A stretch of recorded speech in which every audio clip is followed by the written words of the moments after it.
के चैलेंज नरेंद्र मोदी के लिए खड़े हैं, भारत के लिए खड़े हैं, उनमें इस बड़े विदेश दौरे की बहुत बड़ी अहमियत है बॉस। सबसे पहले पीएम मोदी अफ्रीकी देश घाना जाने वाले हैं। अब एक एक दौरे को समझिए कि वहां क्या क्या स्ट्रैटेजी के लिहाज से इंपॉर्टेंस रखता है ये दौरा। तो सबसे पहले घाना जाएंगे। 3 दशक के बाद कोई भारतीय पीएम घाना जा रहा है। पीएम मोदी घाना की संसद को भी संबोधित करेंगे। घाना में मौजूद 15,000 भारतीयों को संबोधित करेंगे। भारत और घाना के बीच 70 साल पुरानी दोस्ती है। भारत और घाना के बीच द्विपक्षीय व्यापार लगातार बढ़ रहा है। घाना दुनिया का 7वां सबसे बड़ा गोल्ड प्रोड्यूसर देश है, ये याद रखिए। घाना अपना 70% गोल्ड भारत में भेजता है। भारत पहले से ही घाना में हेल्थ, आईटी और एजुकेशन प्रोजेक्ट्स में इन्वेस्ट कर रहा है। घाना अफ्रीका में वैक्सीन का हब बनना चाहता है, इसमें भारत उसकी मदद कर रहा है। पीएम मोदी की यह वैक्सीन डिप्लोमेसी अफ्रीका में भारत की स्थिति को बहुत मजबूत कर रही है। पीएम मोदी के दौरे पर भारत और घाना के बीच डिफेंस पार्टनरशिप पर भी एक अहम मुद्दा जो है वो देखने को मिलेगा। यानी गोल्ड के लिए जाना जाने वाला घाना, जहां से बहुत बड़ी तादाद में सोना निकलता है, वहां नरेंद्र मोदी जाएंगे तो कुछ लोगों का सोना दूभर हो जाएगा। नींद वाला सोना, गोल्ड वाला नहीं। पीएम मोदी की इस अफ्रीकी देश की यात्रा को चीन के काउंटर के तौर पर भी देखा जा रहा है, क्योंकि चीन लगातार अफ्रीकी देशों पर अपना प्रभुत्व बढ़ा रहा है। अफ्रीकी देशों में चीन की मौजूदगी लगातार बढ़ रही है, तो उसकी काट के तौर पर भी इस दौरे को देखा जा रहा है। घाना के बाद पीएम मोदी कैरिबियन देश त्रिनिदाद टोबैगो की यात्रा पर जाएंगे। पीएम मोदी की यह यात्रा भी बहुत खास होने वाली है, क्योंकि वर्तमान में यहां के राष्ट्रपति और प्रधानमंत्री दोनों भारतीय मूल के हैं। दोनों महिलाएं हैं और पेशे से वकील हैं। दोनों नेताओं को अपनी भारतीय जड़ों और विरासत पर गर्व है। वो खुद को भारत की बेटियां बताती हैं। पीएम मोदी त्रिनिदाद और टोबैगो की प्रधानमंत्री कमला प्रसाद बिसेसर के न्योते पर वहां जा रहे हैं। पीएम मोदी की यह यात्रा ऐसे वक्त में हो रही है जब वहां भारतीय प्रवासियों के आगमन की 180वीं वर्षगांठ मनाई जा रही है। साल 1999 के बाद यह किसी भारतीय पीएम की पहली यात्रा होगी। त्रिनिदाद और टोबैगो में 40 से 45% भारतीय मूल के लोग रहते हैं और इस देश की 1/4 आबादी हिंदू है। यहां बहुत धूमधाम से दिवाली मनाई जाती है। पिछले साल ही पीएम मोदी ने कैरेबियाई देश गुयाना का भी दौरा किया था और अब वो इस रीजन में फिर से जा रहे हैं। त्रिनिदाद और टोबैगो की यात्रा के दौरान पीएम मोदी यहां की संसद को भी संबोधित करेंगे। पीएम मोदी के दौरे से पहले यहां की संसद में रखी एक कुर्सी की भी बहुत चर्चा हो रही। खास बात यह है कि किसी दूसरे देश की संसद में रखी इस कुर्सी पर इंडिया लिखा हुआ है बॉस। इस कुर्सी पर लिखा है from the people of India to people of Trinidad and Tobago. Trinidad और टोबैगो की संसद में स्पीकर की एक कुर्सी साल 1968 में भारत ने गिफ्ट की थी, जो दोनों देशों के बीच मजबूत लोकतांत्रिक और संसदीय परंपराओं को दर्शाता है। और यह कुर्सी आज भी वहां की संसद में इस्तेमाल होती है। आज भी वहां के स्पीकर इसी कुर्सी पर बैठते हैं और शायद पीएम मोदी भी इस कुर्सी के पास खड़े होकर संसद को संबोधित करेंगे। घाना और त्रिनिदाद टोबैगो की यात्रा के बाद पीएम मोदी दक्षिण अमेरिकी देश अर्जेंटीना जाने वाले हैं। यह वो देश है जहां दुनिया का दूसरा सबसे बड़ा नेचुरल गैस का भंडार है। बड़े पैमाने पर ऑयल रिजर्व है यहां पर। और जिस तरह से भारत अपनी एनर्जी की जरूरतों के लिए नए नए पार्टनर खोज रहा है, उसे देखते हुए अर्जेंटीना एक अहम देश है। अर्जेंटीना में क्रिटिकल मिनरल्स जैसे लिथियम, कॉपर और बाकी रेयर अर्थ एलिमेंट्स के भी भंडार है। रेयर अर्थ एलिमेंट्स के बारे में मैंने आपको एक पूरा चैप्टर बताया था कि कैसे चीन इस पर अपना एकाधिकार जमाता और भारत तेजी से चीन का विकल्प तलाश रहा है। क्योंकि भारत में जो इलेक्ट्रिक व्हीकल्स बनती हैं, उनमें जो बैटरी इस्तेमाल होती है, दूसरी चीजें इस्तेमाल होती हैं, उनमें रेयर अर्थ का बड़ा इस्तेमाल होता है। और चीन दुनिया को जो है ना फंसा के रखे हुए, क्योंकि उसके पास रेयर अर्थ है। तो नरेंद्र मोदी की अर्जेंटीना की यात्रा इस मामले में बहुत अहम हो जाती है, क्योंकि वहां पर भी रेयर अर्थ का भंडार है। आपको यह भी बता दूं कि अर्जेंटीना वो देश है जिसने पहलगाम हमले की कड़ी निंदा की थी और आतंकवाद के खिलाफ लड़ाई में भारत का खुलकर साथ दिया था। मैंने कहा ना, देखने में ये छोटे छोटे देश हैं, लेकिन भारत की कूटनीति के लिहाज से बड़े प्लेयर साबित होंगे। अर्जेंटीना के बाद पीएम मोदी ब्रिक्स सम्मेलन के लिए ब्राजील जाने वाले हैं। इस साल ब्राजील ब्रिक्स की अध्यक्षता कर रहा है। ऐसी खबरें हैं कि ब्रिक्स सम्मेलन के इतर ब्राजील के राष्ट्रपति पीएम मोदी को स्टेट डिनर भी देंगे। डिप्लोमेसी में स्टेट डिनर का बड़ा खास महत्व होता है। किसी देश के प्रति मजबूत पार्टनरशिप को दर्शाने के लिए उस देश के नेता को स्टेट डिनर दिया जाता है। और मैं स्टेट डिनर की बात कर रहा हूं, वो भिखारी पाकिस्तान के मुनीर को बुलाकर जैसे ट्रंप ने खाना खिलाया और ऑर्डर दे दिया अपना, उसको स्टेट डिनर नहीं कहते या स्टेट लंच नहीं कहते हैं, कि उसके बाद कोई फोटो भी नहीं हुआ, कोई बाइट नहीं आई, कुछ नहीं आए, कमरे में बैठा के ऑर्डर दिए, कुछ रूखा सूखा फेंक दिए सामने के, खाओ निकलो निकलो यहां से, उसको नहीं। ये होता है स्टेट डिनर जो भारत के प्रधानमंत्री को मिलेगा। पीएम मोदी को स्टेट डिनर दिए जाने की खबर से ही चीन इतना चिढ़ गया कि चीन के राष्ट्रपति शी जिनपिंग ने ब्रिक्स सम्मेलन में शामिल न होने की उनकी खबरें चलने लगी, जबकि पिछले 10-12 साल से शी जिनपिंग लगातार ब्रिक्स सम्मेलन में हिस्सा ले रहे हैं। लेकिन चीन को लगा कि सारी लाइमलाइट तो पीएम मोदी को मिल जाएगी, भारत को मिल जाएगी। ऐसा दावा किया जा रहा है कि इन्हीं सबसे चिढ़कर शायद जिनपिंग ने ब्रिक्स का दौरा कैंसिल कर दिया। अब क्या है वो ही जाने, लेकिन ऊपर ऊपर खबरें तो यही चल रही कि चीन चिढ़ा बैठा है। आप यह भी देखिए कि ब्रिक्स जैसे ग्लोबल मंच से कैसे पीएम मोदी पाकिस्तान और चीन दोनों को झटका देंगे। ऐसी खबरें हैं कि ब्रिक्स सम्मेलन में पहलगाम हमले पर स्ट्रांग स्टेटमेंट जारी हो सकता है। इसके अलावा भारत की उम्मीद के मुताबिक आतंकवाद पर भी कड़ा स्टैंड लिया जा सकता है। विदेश मंत्रालय के सचिव दम्मू रवि के मुताबिक ब्रिक्स नेताओं के घोषणा पत्र में आतंकवाद के संबंध में जो बातें कही जाएंगी वे हमारे लिए संतोषजनक होंगी। दम्मू रवि ने कहा है कि ब्रिक्स शिखर सम्मेलन में पीएम मोदी की भागीदारी समूह के साथ भारत की एकजुटता की अभिव्यक्ति होगी। यह उनके लिए ग्लोबल साउथ के नेताओं से जुड़ने का एक बड़ा मौका होगा। ब्रिक्स देश दुनिया की 50% आबादी और 40% जीडीपी को रिप्रेजेंट करते हैं। भारत की तरफ से संकेत दिया गया है कि ब्रिक्स में नेशनल करेंसी से व्यापारिक लेन देन के मुद्दे पर भी चर्चा हो सकती है। पिछले साल ब्रिक्स सम्मेलन में डी डॉलराइजेशन पर जोर दिया गया था। ब्रिक्स के देश डॉलर को छोड़कर अपनी अपनी करेंसी में व्यापार करने पर जोर दे रहे थे। इसमें यह भी चर्चा उठी थी कि ब्रिक्स के देश आपस में एक ब्रिक्स करेंसी क्रिएट कर लें और उसमें व्यापार शुरू कर दें। लेकिन ब्रिक्स देशों के इस प्लान पर ट्रंप भड़क गए थे, क्योंकि ट्रंप या कोई भी अमेरिकी राष्ट्रपति डॉलर का दबदबा कम होते नहीं देखना चाहते। लेकिन इस बार फिर से ब्रिक्स में डॉलर के विकल्प पर चर्चा होती है तो ट्रंप को बहुत मिर्ची लगेगी। हालांकि ट्रंप का डॉलर जो है वो धड़ाधड़ गिरे जा रहा है। जितना पाकिस्तान गिर गया है 47 में अलग होने के बनने के बाद से, उससे भी तेजी रफ्तार से डॉलर गिर रहा है। उसके बारे में आगे बताऊंगा। पीएम मोदी ब्रिक्स सम्मेलन के लिए तो ब्राजील जा ही रहे। उनके इस दौरे पर ब्राजील के साथ ऐसी बड़ी डील हो सकती है जो दुनिया में भारत के हथियारों का डंका पीटेगी। इस डील को देखकर चीन और तनाव में आएगा। ऐसी खबरें हैं कि ब्राजील भारत से आकाश एयर डिफेंस सिस्टम और गरुड़ आर्टिलरी गन जैसे हथियार खरीदना चाहता है। भारतीय हथियारों में ब्राजील की दिलचस्पी से चीन परेशान हो सकता है, क्योंकि चीन खुद को हथियारों का बड़ा एक्सपोर्टर मानता है। लेकिन ऑपरेशन सिंदूर के बाद दुनिया में भारत के हथियारों की ज्यादा चर्चा हो रही है। यह अलग बात है कि हमारे यहां राहुल गांधी और उनके इकोसिस्टम का इंटरेस्ट इस बात को जानने में है कि राफेल गिरा कि नहीं, ये बताइए। लेकिन दुनिया का इंटरेस्ट इस बात में है कि यार भारत ने गजब कर दिया यार, कोई ड्रोने नहीं गिरने दिया, सब ऊपरे फोड़ दिया। लाओ यार आकाश हमको भी दो, लाओ यार हमको ये गरुड़ भी दो। दुनिया में तो भारत का डंका बज रहा है। दूसरी बात, भारत, ब्राजील और चीन सब ब्रिक्स का हिस्सा है। अगर ब्राजील और भारत के बीच डिफेंस डील होगी तो इससे ब्रिक्स में चीन का दबदबा कम होगा।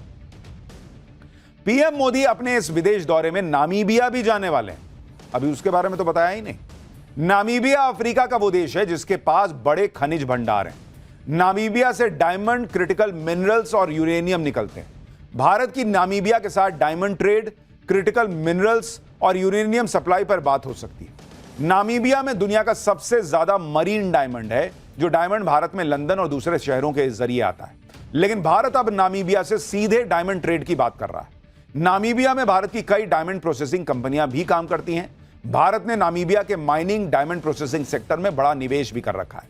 नामीबिया में रेयर अर्थ मेटल्स का भी बड़ा भंडार है जो भारत के काम आ सकता है। नामीबिया के पास यूरेनियम का भी बड़ा भंडार है जो भारत के न्यूक्लियर एनर्जी प्रोग्राम में काम आएगा। नामीबिया में 27 साल के बाद भारत का कोई प्रधानमंत्री जा रहा है। नामीबिया में पीएम मोदी वहां की संसद को भी संबोधित करेंगे। और इसलिए मैंने आपको कहा कि 11 साल में पीएम मोदी ने इतनी लंबी यात्रा, विदेश यात्रा नहीं की है। ऑपरेशन सिंदूर के बाद इस यात्रा के बड़े मायने हैं। जो चीन रेयर अर्थ पकड़े बैठा है उसको मैसेज देने के लिए भी इस यात्रा के बड़े मायने हैं। नामीबिया वो देश है जहां से पीएम मोदी भारत के लिए चीता लेकर आए थे। 2022 में 8 चीते नामीबिया से ही भारत आए थे, जो मध्य प्रदेश के कूनो नेशनल पार्क में लाए गए थे। जब से नामीबिया के चीते आए हैं तब से कूनो नेशनल पार्क में टूरिस्ट की संख्या बढ़ गई। अब तक नामीबिया और साउथ अफ्रीका से 20 चीते भारत ला चुका है और भारत में चीते खत्म हो गए थे, जिसके बाद पीएम मोदी ने यह नया प्रोजेक्ट शुरू किया था। एक तरफ नरेंद्र मोदी की यह कूटनीति चल रही है, दूसरी तरफ पाकिस्तान को कूटने की भी नीति चल रही है।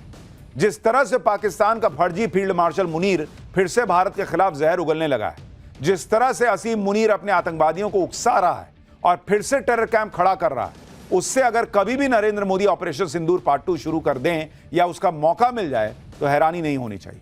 लेकिन इस बार नरेंद्र मोदी पाकिस्तान को घुसकर ठोकेंगे तो फिर असीम मुनीर ना हाफिज सईद को बचा पाएगा ना मसूद अजहर को बचा पाएगा। पिछली बार हाफिज सईद और मसूद अजहर दोनों को असीम मुनीर ने अंडरग्राउंड कर दिया था, बंकर में कहा गया कि छुपा दिया था। लेकिन नरेंद्र मोदी इस बार अंकर बंकर के चक्कर में नहीं पड़ रहे हैं। मोदी इस बार अंकर बंकर सब फाड़ देंगे बॉस, क्योंकि वो ऐसा बम बनवा रहे हैं जिसमें बंकर को चीर कर हाफिज सईद और मसूद अजहर तक पहुंचने की काबिलियत होगी। ऐसी खबरें हैं कि भारत अपना बंकर बस्टर बम बना रहा है। यह वही बंकर बस्टर बम है जिसे ईरान पर दागकर अमेरिका ने पूरी दुनिया में अपनी ताकत का डंका पीटा था, जिस बम ने ईरान की अंडरग्राउंड न्यूक्लियर साइट को फोड़ दिया था। अब भारत भी ऐसे बंकर बस्टर बम बनाने में लगा है, लेकिन यह भारत का बंकर बस्टर बम अमेरिका के बंकर बस्टर बम की तुलना में कम नहीं होगा, बल्कि उसे बराबरी की टक्कर देगा और कई मायनों में तो यह अमेरिका के बंकर बस्टर बम से भी ज्यादा घातक होगा। भारत बंकर बस्टर बम बनाने के लिए अपनी सबसे ताकतवर इंटरकॉन्टिनेंटल बैलिस्टिक मिसाइल अग्नि 5 को मॉडिफाई कर रहा है। अग्नि 5 मिसाइल से ही 7,500 किलोग्राम के विशाल बंकर बस्टर वॉरहेड को दागा जाएगा, यानी इसे दागने के लिए B-2 बॉम्बर जैसे शक्तिशाली जेट की जरूरत नहीं पड़ेगी। कम खर्चे में भारत एक ताकतवर बम बना रहा है। भारत के बंकर बस्टर बम को अग्नि 5 मिसाइल से ही दाग दिया जाएगा। आमतौर पर अग्नि 5 मिसाइल न्यूक्लियर वॉरहेड कैरी करती है, इसकी रेंज 5,000 किलोमीटर होती है, लेकिन भारी भरकम बंकर बस्टर बम को दागने से इसकी रेंज 2,500 किलोमीटर होगी। लेकिन 2,500 में तो हम पाकिस्तान को फोड़ देंगे। इसे अग्नि 5 मिसाइल से दागा जाएगा तो इसकी सटीकता और भी बढ़ जाएगी। यानी जिस बंकर बस्टर बम को गिराने के लिए अमेरिका को एक बड़ा तूफानी प्लेन भेजना पड़ा, 37 घंटे उड़ा, आया गया, इतना किया, तब जाके बंकर बस्टर बम गिरा। भारत इतना नहीं करेगा, कम पैसे में जाके फोड़ देगा बंकर बस्टर। यहां से अग्नि 5 उड़ा, उधर फोड़ा, कोई अंकर बंकर नहीं, फोड़ो सबको। भारत के इस बंकर बस्टर बम से जमीन के 100 मीटर नीचे बने दुश्मन के ठिकाने भी ध्वस्त होंगे। यानी अब हाफिज और मसूद जैसे आतंकी बंकर में भी छिपे तो बच नहीं पाएंगे। बंकर बस्टर बम अमेरिका के पास भी है, चीन के पास भी है, लेकिन भारत जो बंकर बस्टर बम बना रहा है वो कैसे अमेरिका और चीन के बंकर बस्टर बम से अलग है, वो बताता हूं। अगर एक्सप्लोजिव ले जाने की क्षमता देखें तो भारत अग्नि 5 मिसाइल से 7,500 किलोग्राम एक्सप्लोजिव दाग सकता है। अमेरिका का GBU-57 bunker buster bomb 13,600 kilogram explosive से लैस होता है। चीन का DF-15C बंकर बस्टर बम 500 से 750 किलोग्राम एक्सप्लोजिव ही ले जा सकता है। जमीन के कितने अंदर जाकर टारगेट को भेज सकता है, अगर इसकी तुलना देखें तो भारत के बंकर बस्टर बम 80 से 100 मीटर जमीन के अंदर टारगेट को भेज सकते हैं। अमेरिका का बंकर बस्टर बम 60 मीटर तक टारगेट को भेज सकता है और चीन का करीब 20 मीटर। हथियारों के मामले में अगर आप मारक क्षमता देखें तो भारत 2,500 किलोमीटर पूरा पाकिस्तान इसकी रेंज में आएगा। अमेरिका का बॉम्बर विमान पर निर्भर रहना, जहां मारना है वहां उड़ाकर ले जाना, यह उसकी कमी है। चीन 700 किलोमीटर की रेंज से ज्यादा आगे नहीं बढ़ सकता, यानी रेंज के मामले में भी भारत का बंकर बस्टर बम बहुत आगे है। यानी भारत कम खर्चे में, कम झंझट में ऐसा बम बना रहा है जो अमेरिका और चीन के बंकर बस्टर बम का बाप साबित होगा। इतना ही नहीं, आज ही भारतीय नेवी के बेड़े में ऐसा ताकतवर युद्धपोत भी शामिल हुआ है जो पानी में दुश्मन को पानी पिला देगा। आज भारतीय नौसेना को सबसे आधुनिक स्टील्थ फ्रिगेट INS तमाल मिल गया है। रूस से मिला यह युद्धपोत ब्रह्मोस सुपरसोनिक क्रूज मिसाइल से लैस है, जो समुद्र और जमीन दोनों में सटीक निशाना लगा सकता है। इसके अलावा इसमें भारी टॉर्पीडो, आधुनिक रडार, 100 mm की आधुनिक गन और एंटी सबमरीन रॉकेट भी लगे हुए हैं। यह युद्धपोत नेटवर्क सेंट्रिक वॉरफेयर क्षमता और आधुनिक इलेक्ट्रॉनिक युद्ध प्रणाली से लैस है। इस युद्धपोत में 33% स्वदेशी उपकरणों का भी उपयोग किया गया है। INS तमाल, या कहिए कि बहुत कमाल, यह वेस्टर्न नेवी कमांड में तैनात किया जाएगा, जिससे अरब सागर और पाकिस्तान के कराची बंदरगाह के नजदीक भारत की समुद्री सुरक्षा और मजबूत हो। तमाल नाम देवताओं के राजा इंद्र की युद्ध में इस्तेमाल होने वाली पौराणिक तलवार से प्रेरित। तो यानी पाकिस्तान को एक और मैसेज है, इस बार नेवी मारेगी और तमाल मारेगा तो इतना मारेगा कि कमाल होगा। भारत लगातार अपनी ताकत को बढ़ाता चला जा रहा है, नई नई डिफेंस डील कर रहा है, सेना की जरूरतों के मुताबिक हथियारों की खरीद को जल्द से जल्द निपटा रहा है। अब खबर है कि मोदी सरकार जल्दी ही 1,00,000 करोड़ रुपए से ज्यादा की अलग अलग डिफेंस डील को मंजूरी देने वाली है। इसमें स्वदेशी quick reaction surface to air missile system की 3 नई रेजिमेंट की खरीद को मंजूरी मिल सकती है। इसमें वायुसेना के लिए 3 जासूसी विमान खरीद का भी प्रस्ताव है। इसके अलावा सुखोई 30 MKI को अपग्रेड करने का प्रस्ताव भी है। समुद्र में दुश्मन की पनडुब्बियों और जहाजों को रोकने के लिए खास माइंस की खरीद का भी प्रस्ताव है। यानी अगर आपको लग रहा है कि भारत बहुत मजबूत है, तो मजबूत तो है ही है, लेकिन नरेंद्र मोदी इतनी मजबूती पर रुक नहीं रहे हैं। कह रहे हैं और मजबूत करो, और मजबूत करो। दुनिया में भारत की सेना का डंका तो बजता ही है, भारत के हथियारों का डंका तो बज ही रहा है, भारत की ताकत का डंका बजते रहना चाहिए। नरेंद्र मोदी न सिर्फ भारत के डिफेंस को मजबूत करने में जुटे हैं, बल्कि भारत की इकोनॉमी को भी जबरदस्त बूस्ट देने में लगे हैं। आज भारत में जीएसटी लागू होने के 8 साल पूरे हो गए और जीएसटी कलेक्शन ने नया रिकॉर्ड बना दिया।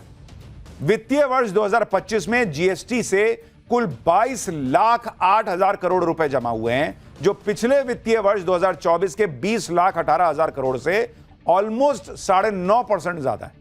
यह पिछले 8 साल में अब तक का सबसे ज्यादा सालाना जीएसटी कलेक्शन है बॉस। यानी भारत के खजाने में पैसा छप्पर फाड़ के आए जा रहा है। भाई लोग कमा रहे हैं तो टैक्स भर रहे हैं। दुनिया सोच रही है कि इकोनॉमी कैसे चलाना है, भारत में देखिए क्या हो रहा है।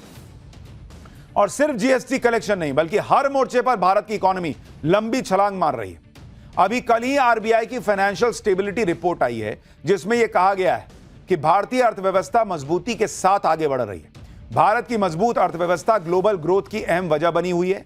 ऐसा इस वजह से हो रहा है क्योंकि भारत ने मजबूत माइक्रो इकोनॉमिक फंडामेंटल्स और सोच समझकर तैयार पॉलिसीज को जमीन पर उतार दिया है। यानी भारत की पॉलिसी की नरेंद्र मोदी ने जो पिछले 10 साल में भारत की इकोनॉमी की नींव मजबूत की है, उसकी दुनिया में तारीफ हो रही है बॉस। हर जगह कहा जा रहा है कि भारत की इकोनॉमी बॉस रोकने वाली नहीं है।